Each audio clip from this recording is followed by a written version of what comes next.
They laughed at him, but when he stood up for his stuttering friend, the entire auditorium went silent. The most unexpected courage came from the most unexpected person. Before I continue, if stories like this inspire you, subscribe to the channel now, so you don't miss the next ones. I still remember that day. The sound of sneakers squeaking against the polished floor of Lincoln Middle School's auditorium. The smell of old books and floor polish. The nervous energy that always filled the air during the annual speech competition. But this wasn't just another school event. This was the day that changed how an entire community viewed a child they had overlooked for years. Miguel Santos, 12 years old, worn-out clothes and shoes that were clearly hand-me-downs. The auditorium was filled with excited parents, teachers in their formal attire, and students dressed in their best outfits. While everyone was chatting about their presentations and practicing their speeches, Miguel was quietly helping arrange the chairs in the back row. He wasn't even supposed to be a part of the event. You see, Miguel came from the poorest part of town. His father had left years ago, and his mother worked 2 jobs just to keep food on the table. Their neighborhood was the kind people drove through quickly with locked doors. Kids like Miguel were invisible in our school. They came, they sat in the back, and they left without making a sound. I was a teacher's assistant that year, and I barely noticed him myself until that day. The speech competition was a big deal in our town. Local businesses sponsored prizes, and the school board members always attended. It was a chance for parents to show off their kids and for students to shine. The wealthier families hired speech coaches for their children. Some even bought new outfits just for this one day. It was about status as much as it was about public speaking. And then there was Oliver Reed, a small, skinny boy with thick glasses and a severe stutter. His father owned the town's biggest car dealership, and his mother was on the school board. Oliver had signed up for the competition weeks ago, much to everyone's surprise. No one expected him to actually go through with it. But there he was, sitting in the front row, his speech notes trembling in his hands. I noticed Miguel watching him from the side of the stage, where he had been helping set up the microphone stands. There was something in his eyes, a mix of worry and understanding that seemed beyond his years. When Oliver's name was called, the auditorium filled with an uncomfortable silence. Everyone knew about his stutter. Everyone knew this would be painful to watch.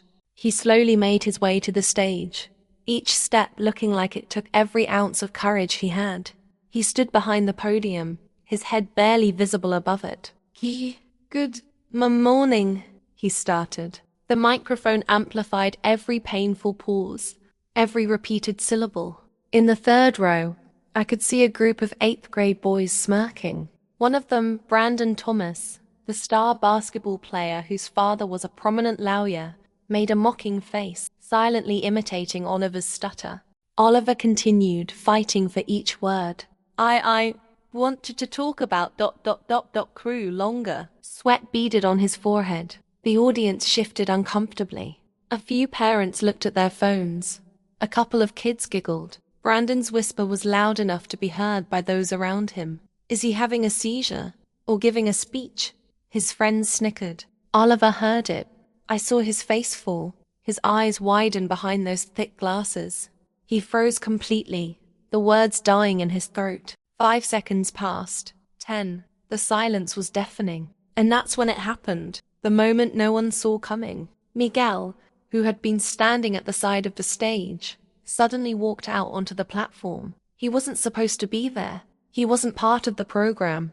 But something in that moment propelled him forward. The principal started to rise from her seat, clearly about to ask him to return to his place. But Miguel moved with such purpose that she hesitated. He walked straight to Oliver, who was still frozen at the podium. And what happened next left everyone, including me, completely stunned. Miguel didn't take the microphone away. He didn't try to rescue Oliver by speaking for him. Instead, he stood right beside him and placed his hand on Oliver's shoulder. Take your time, I heard him say quietly, though the microphone picked it up. I'm right here with you. Oliver looked at Miguel with such gratitude that I felt my throat tighten. Then Miguel turned toward the audience, his eyes finding Brandon and his friends. For a kid who barely spoke in class, who seemed to want nothing more than to blend into the background. Miguel's voice carried across the auditorium with surprising strength. "We're all listening," he said, "and we can wait, because what Oliver has to say is worth hearing. If you've been touched by this story so far, hit like and subscribe to the channel, because there are other real and emotional stories that you don't want to miss." The auditorium went completely silent. Brandon and his friends stopped laughing. Parents who had been checking their phones looked up. Even the principal seemed frozen in place. Miguel stayed there, his hand on Oliver's shoulder, a physical shield against the mockery. And then he did something that no one expected. He started to share his own vulnerability. "You know," Miguel said, his voice now softer but still carried by the microphone, "until I was 10, I couldn't read at all. Letters just looked like jumbled mess to me. People called me stupid. They said I wasn't trying hard enough." A murmur ran through the crowd. Miguel had never spoken about this before. "I had access to his school records as the teacher's assistant, and even I didn't know this about him. But my mum," he continued, "she worked an extra job to get me tested. Turns out I have dyslexia. It's not that I can't learn. My brain just works differently." He turned back to Oliver. "And I bet your brain works differently too. But different doesn't mean worse. Sometimes it means you see things that others miss." Oliver's breathing had steadied. The look of panic was fading from his eyes. Miguel stepped back slightly, still close, but giving Oliver space to reclaim the podium. "Go ahead," Miguel said. "We're listening." And Oliver did. I wanted to talk about key courage," he began again. He still stuttered, but there was a new determination in his voice. And not the K kind in the movies. Real key courage.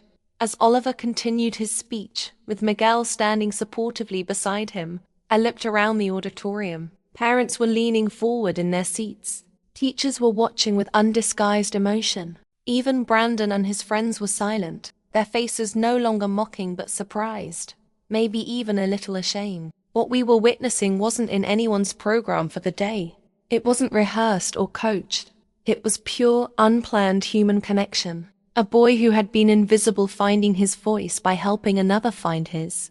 Oliver's speech about courage took on a meaning none of us could have anticipated. Every stuttered word, delivered with Miguel standing beside him, became a demonstration of the very thing he was describing. By the time he finished with "Thank you for listening," there wasn't a dry eye in the house. The applause that followed was unlike anything I'd heard in that auditorium before. It wasn't polite or obligatory. It was thunderous, genuine, and full of emotion. Parents were on their feet. Teachers were wiping away tears. Even Brandon was clapping, his face a complex mix of emotion. As Oliver and Miguel left the stage together, something had shifted in our school, in our community. The invisible boy had made himself impossible to ignore. The boy with the stutter had said more than anyone else that day. The principal took to the stage, clearly moved. She adjusted the microphone and cleared her throat several times before she could speak. "I think," she finally said, "we've just witnessed exactly what this competition is truly about." The rest of the speeches continued, but the energy had changed. Every student who took the stage seemed to stand a little taller, speak a little more honestly.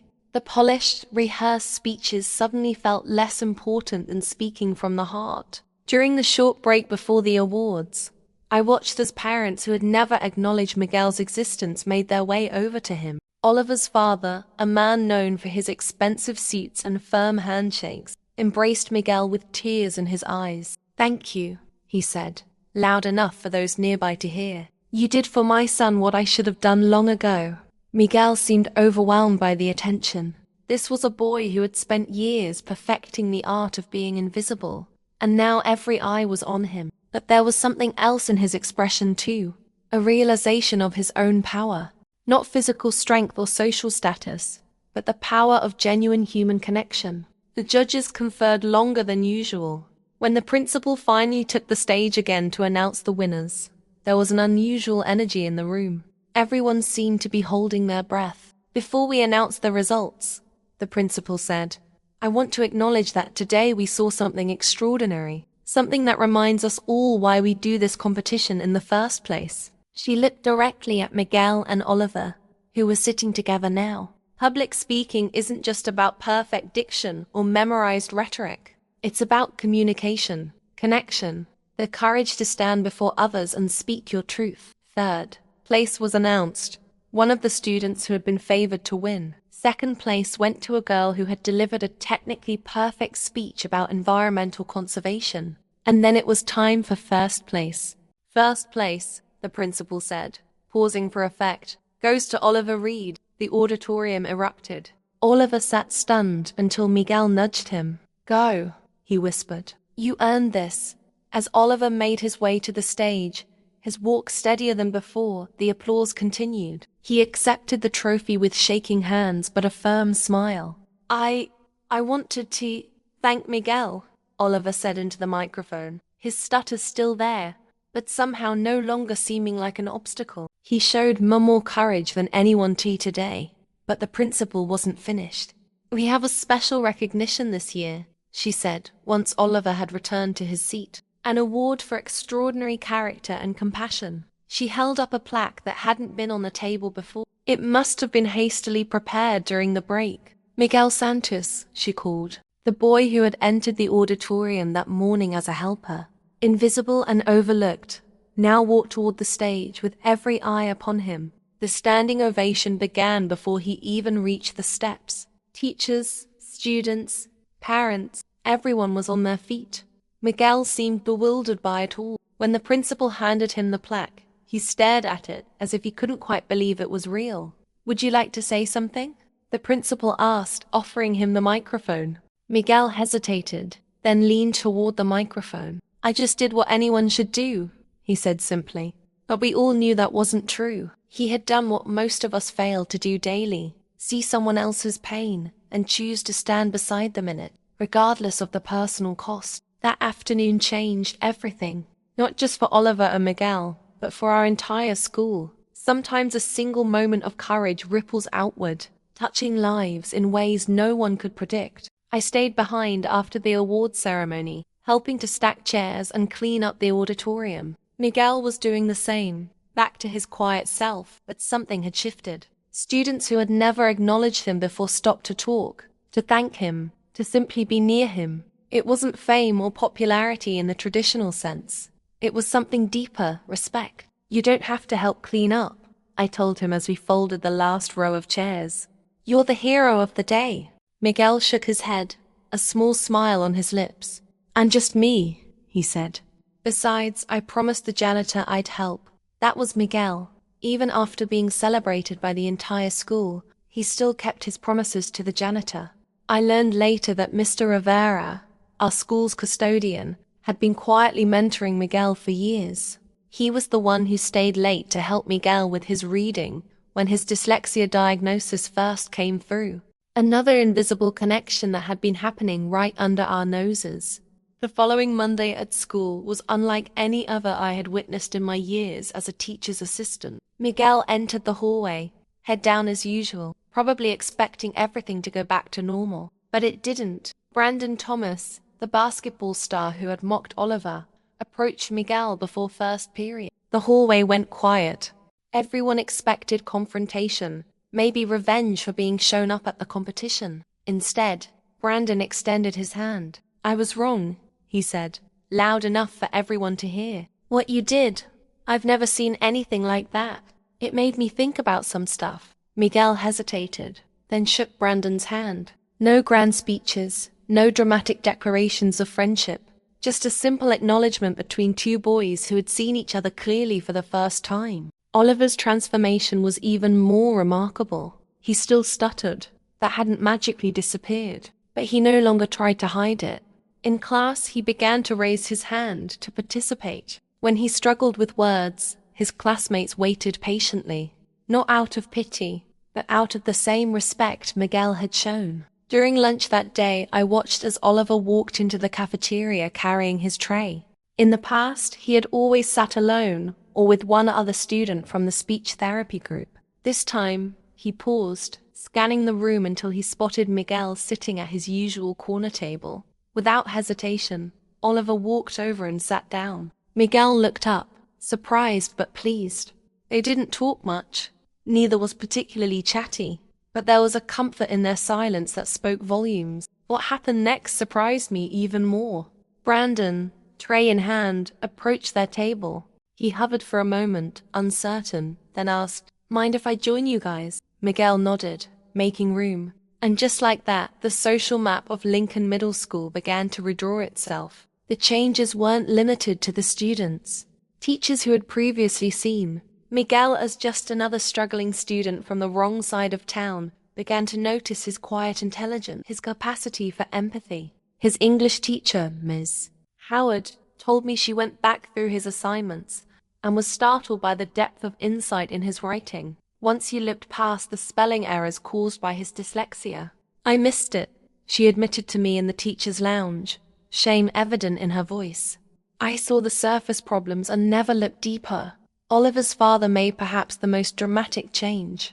A man known for his impatience and high expectations, he began showing up at school events with a new attitude. He started a foundation to support students with speech impediments, with Miguel as one of the student advisors. The program would provide not just speech therapy, but also peer support groups, acknowledging that the emotional impact of speech disorders was as important as the technical aspects. 1 month after the speech competition, I was helping after school when I overheard a conversation that stopped me in my tracks. Miguel and Oliver were sitting on the steps outside the main entrance, waiting for their rides home. "Do you think people will forget?" Oliver asked, his stutter less pronounced but still present. "Go back to how it was before?" Miguel was quiet for a long moment. "Some will," he finally said, "but not everyone. And not us." Oliver nodded, understanding what Miguel meant. They had both been changed too deeply to ever go back to their former selves. Oliver hiding his voice, Miguel hiding his entire existence. "My dad wants to help your mom," Oliver said suddenly, "with the extra job and stuff. He talked to her yesterday." Miguel stiffened. "We don't need charity." "It's not charity," Oliver insisted. "He wants to hire her properly at the dealership. Better pay, benefits, regular hours. He says she's smart and works hard." Those were his exact words. Miguel relaxed slightly, considering this. "She is smart," he agreed. "Smartest person I know." I slipped away before they noticed me, not wanting to intrude on their moment. But I carried their conversation with me, thinking about how one act of courage had created opportunities that never existed before. If this story has touched you so far, hit like and subscribe to the channel, because there are other real and emotional stories that you don't want to miss. The school newspaper ran a feature on Miguel and Oliver the following week. Not about the speech competition, that was old news by then, but about the tutoring program they had started together. Twice a week after school, they worked with younger students who struggled with reading or speaking. Oliver helped kids with reading difficulties, while Miguel worked with those who had speech impediments. "They understand what it's like to be different," explained the school counselor who supervised the program. "That makes all the difference." The reporter, a serious 8th grade girl with aspirations of journalism, asked Miguel why he had started the program. "Because someone once helped me," he said simply. When pressed about who that someone was, he mentioned not only his mother and Mr. Rivera the janitor, but also a librarian at the public library who had introduced him to audiobooks when he was struggling most with his dyslexia. "Mrs. Chun never made me feel stupid," Miguel explained. "She just found a different way for me to love stories." The article prompted several teachers to re-evaluate how they approached students with learning differences. Mrs. Rodriguez, the science teacher known for her strict adherence to traditional teaching methods, began recording her lectures for students who processed information better through listening. Mr. Patterson, the math teacher, introduced colored overlays after learning they helped some dyslexic students read numbers more easily. Small changes, perhaps, but to the students who benefited, they were revolutionary. Brandon's transformation was perhaps the most surprising to everyone who knew him. The boy who had once mocked Oliver's stutter became one of the most vocal advocates for the tutoring program. He convinced several of his basketball teammates to volunteer as tutors for students struggling with physical education. "Some kids can't read easily," he explained during a team meeting I supervised. "Some kids can't talk Lee, and some kids can't catch a ball. Doesn't mean they're not trying."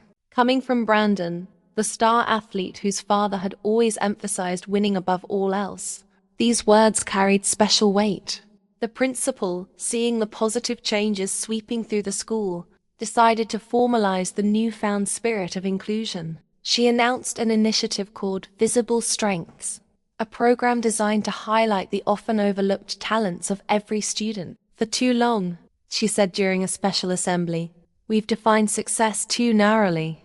Academic achievements, athletic trophies, perfect attendance, these are important, but they're not the only measures of a student's worth. She went on to explain that each classroom would now have a strengths board where teachers and students could note instances of courage, kindness, creativity, perseverance, and other qualities that often went unrecognized in traditional grading systems. Miguel showed us that courage doesn't always look like we expect, she said, causing Miguel to sink lower in his seat, still uncomfortable with direct attention. And Oliver showed us that having something important to say matters more than how smooth you can say it. The changes weren't limited to our school.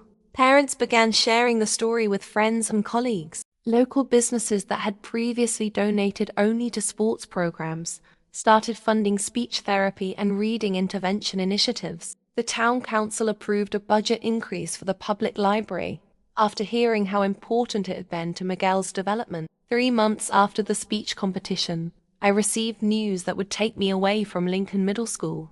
The university where I was working on my teaching degree had offered me a placement at a different school for the following semester.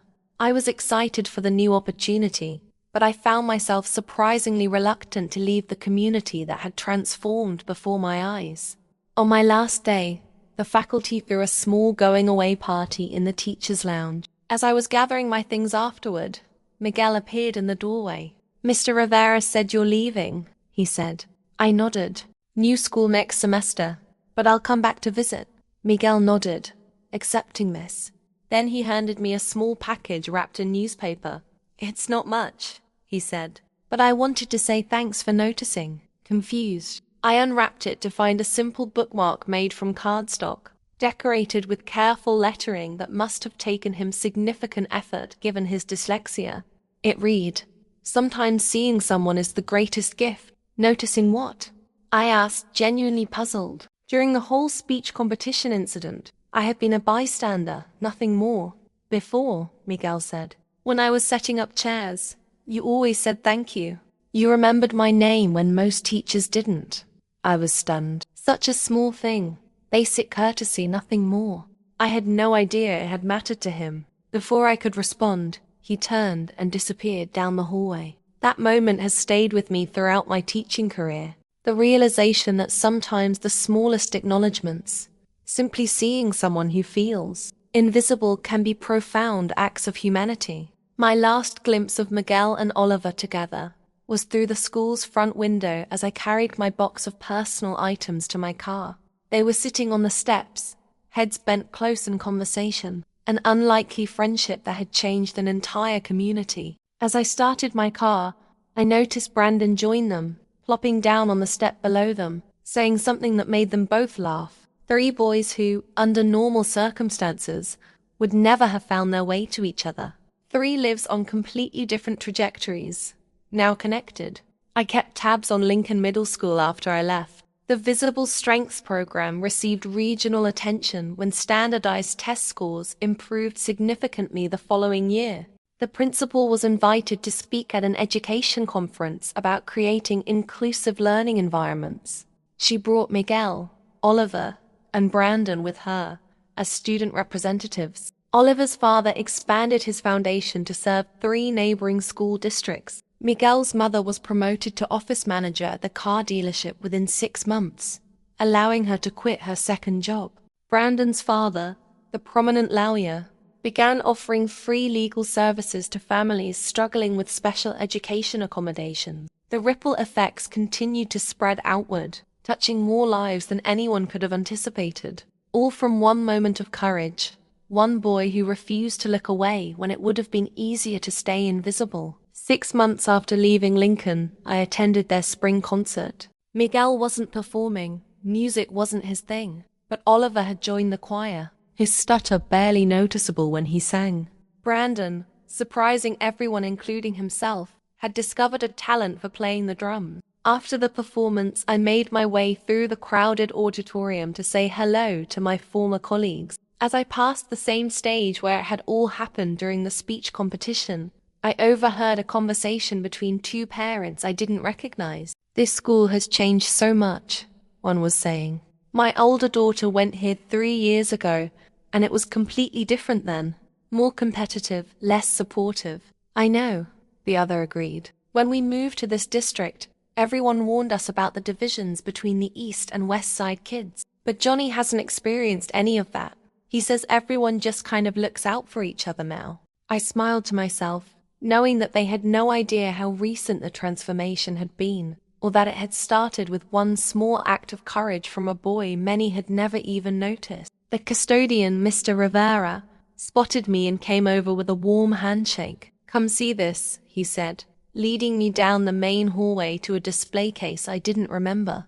Inside was a collection of photographs and news clippings, chronicling the changes at Lincoln over the past months. At the center was a framed quote, "Courage is contagious. When a brave person takes a stand, the spines of others are stiffened." Billy Graham. Below it was a simple caption, started by two students who chose to stand together. No names, no direct reference to Miguel or Oliver, but everyone in the school knew the story. It had become part of the school's identity, its shared mythology. "Miguel didn't want his name on it," Mr. Rivera explained, seeing my surprise. "Said the point wasn't about him. That was Miguel. Even in recognition, he chose invisibility. But it was a different kind of invisibility now. Not the kind that comes from being overlooked or dismissed, but the kind that comes from wanting the focus to be on the message, rather than the messenger." As I walked away from the display case that evening, I found myself wondering what had become of Miguel himself. The school had changed. The community had changed. But what about the quiet boy who had set it all in motion? I found my answer a few weeks later when a colleague sent me a link to a local news article. The headline was modest: "Local student receives Governor's Youth Service Award." The photograph showed Miguel, looking uncomfortable in a dress shirt that seemed slightly too big for him, shaking hands with the governor. Oliver and Brandon stood nearby, applauding. The award recognized the tutoring program they had started, which had now expanded to include weekend sessions at the public library. What had begun as two boys helping younger students had grown into a community-wide initiative involving high school volunteers, retired teachers, and local college students. I saved that article, not because it was surprising. Miguel's capacity for impact had long since ceased to amaze me, but because of one quote buried near the end. When asked what motivated him, Miguel had said, "Everyone needs someone who sees them, really sees them. I was lucky enough to have that. Now I just try to do the same for others." 2 years passed before I returned to Lincoln again. By then, I had completed my degree and taken a full-time teaching position at an elementary school across town. Life had moved on, but I still thought often about Miguel, Oliver, and the transformation I had witnessed. The occasion for my visit was a district-wide education conference being hosted at Lincoln. The school had been selected because of its remarkable turnaround in both academic performance and school climate. Educators from across the state were coming to learn about the Lincoln model of inclusive education. As I walked through the familiar hallways, now adorned with student artwork celebrating diversity and quotes about courage, I found myself looking for faces I recognized. Many of the students had moved on to high school by then, including Miguel and his friends, who would have been in 10th grade. The opening session of the conference was held in the same auditorium where it had all started. As I took my seat, I noticed a panel of speakers being organized at the front, mostly adults, administrators, teachers, educational consultants, but also 3 teenagers seated at the end of the row. My heart lifted as I recognized them. Miguel, taller now but with the same quiet intensity.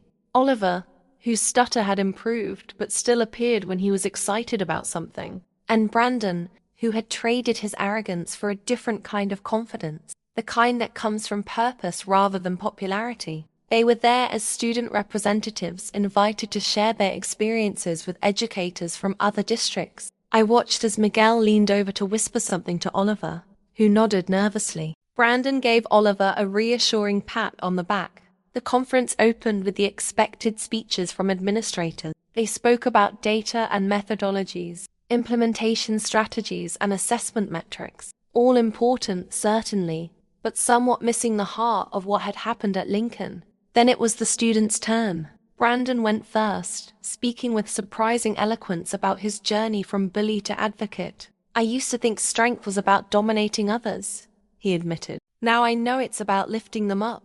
Oliver followed, his stutter still present but no longer defining him. Before Miguel stood up for me, I thought my voice didn't matter, he said. "Now I know that what you say is more important than how you say it." And finally, Miguel took his turn at the microphone. The boy who had once been invisible now commanded the attention of every educator in the room. But he didn't speak about himself. Instead, he told the story of a new student at their high school, a refugee from Syria who spoke limited English and sat alone every day.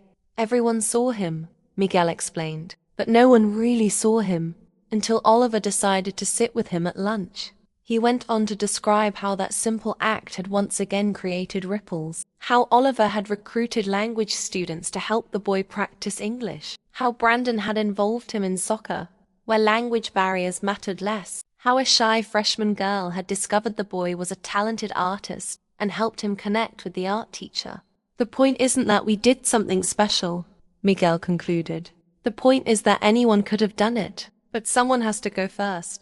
As the applause thundered through the auditorium, I found myself wiping away tears. Not just because I was proud of them, though I certainly was, but because I was witnessing the true meaning of education, not just the transfer of knowledge, but the cultivation of humanity. After the session, I made my way against the flow of the crowd to speak with them. Miguel spotted me first, his face lighting up with genuine pleasure. "You came back," he said. "I wouldn't have missed it," I told him. "You were all amazing up there." We chatted briefly about their high school experiences and future plans. Brandon was still playing basketball but also mentoring middle school boys. Oliver had joined the debate team, using his experiences to advocate for greater accessibility in education. And Miguel, quiet, once invisible Miguel, had somehow become a student leader without ever seeking the spotlight. As we talked, I noticed a woman watching us from a short distance away, her eyes filled with quiet pride. Miguel's mother, I realized. She looked less tired than I remembered, dressed in the professional attire of the office manager she had become, rather than the exhausted woman working 2 jobs. She approached as our conversation wound down, extending her hand to me. "Miguel has told me about you," she said. "Thank you for seeing my son when others didn't." I started to protest that I had done nothing extraordinary, but the look in her eyes stopped me. To her, the simple act of treating her son with basic dignity had been remarkable in a world that often failed to do so. "He made himself impossible to overlook," I said instead, which made Miguel duck his head with characteristic humility. As I walked back to my car later that afternoon, I found myself reflecting on the strange alchemy that transforms ordinary moments into life-changing ones. Miguel's decision to stand beside. Oliver had seemed so small at the time, one boy helping another through a difficult moment. Yet, it had changed everything. If this story has touched your heart, subscribe to the channel and leave a comment below about which part moved you most. And before you go, there's a recommended video right next to this one that will give you goosebumps. Watch it now. 3 years later, I attended the high school graduation ceremony for their class. I had kept in loose contact with them, following their progress through occasional emails and social media updates. But I wanted to be there in person to see them cross that stage. Oliver was graduating with honors, heading to a state university with a scholarship from the foundation his father had created. His graduation speech, delivered with only the slightest hint of his former stutter, moved the audience to tears when he spoke about finding his voice, not despite my challenges, but because someone helped me see the strength in them. Brandon had matured into a thoughtful young man whose leadership extended far beyond the basketball court. He had been accepted to a college with a strong education program, planning to become a physical education teacher with special training in adaptive sports for students with disabilities. And Miguel, the boy who once arranged chairs in the shadows, graduated as a quiet force who had changed the culture of not just one school but an entire district. He had been offered several scholarships but had chosen a community college program in social work, with plans to focus on educational advocacy. I watched as each of them received their diplomas, remembering the moment in that middle school auditorium that had set them on paths none of us could have predicted. The invisible boy who had found his power not in seeking the spotlight, but in redirecting it to others who needed to be seen. After the ceremony, amid the chaos of photographs and congratulations, I managed to speak with each of them briefly. They were surrounded by family, friends, and teachers whose lives had been touched by the changes they had helped create. Oliver's father, once known primarily for his business success and high expectations, now spoke with genuine emotion about his son's journey. He taught me what real strength looks like, he told me, his hand resting proudly on Oliver's shoulder. Brandon's parents, initially skeptical of their son's transformation from popular athlete to inclusive leader, had become vocal advocates themselves. His father, the prominent lawyer, had established a pro bono program focused on educational equity. Miguel's mother stood slightly apart from the crowds, watching her son with quiet pride. When I approached her, she smiled warmly. "He never wanted attention," she said, "but he deserved to be seen." That phrase, "deserved to be seen," stuck with me, not as a privilege to be granted, but as a fundamental right of human existence. As the crowds began to disperse, I noticed the 3 graduates huddled together near the stage, heads bent close in conversation. Despite their different paths and personalities, the bond forged that day in the middle school auditorium remained unbroken. They had seen each other clearly when it mattered most, and that vision had transformed them all. I took a photograph of them together, Miguel, Oliver, and Brandon, arms around each other's shoulders, laughing at some private joke. Later, I framed it and placed it on my classroom wall, not with any elaborate explanation, just a simple caption: "Courage is contagious." New students often ask about that photograph. I tell them the story, not as an inspirational fable, but as a true account of how ordinary moments of human connection can change lives. How seeing someone, truly seeing them, can be an act of revolution in a world that too often looks away. 10 years have passed since that middle school speech competition. Miguel is now a social worker in the same school district where he once felt invisible, developing programs for students who struggle to fit in. Oliver runs the foundation his father started, which has expanded to serve students with various communication disorders across 3 states. Brandon coaches high school basketball while teaching special education, breaking down barriers between student groups that once seemed impenetrable. They remain connected, these 3 men whose lives intersected at a crucial moment, not just to each other, but to the ideal they discovered together.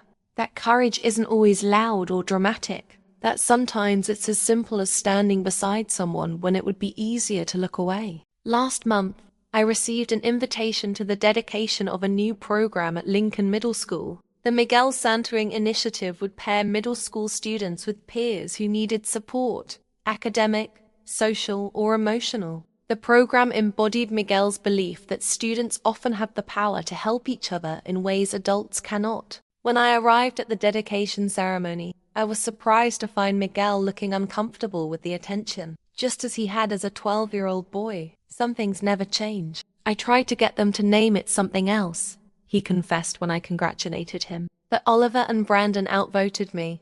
They were right, I told him. Your name means something now. It tells a story. He shook his head slightly, still uncomfortable with recognition. The only story that matters is that everyone has value, he said. Everyone deserves to be seen.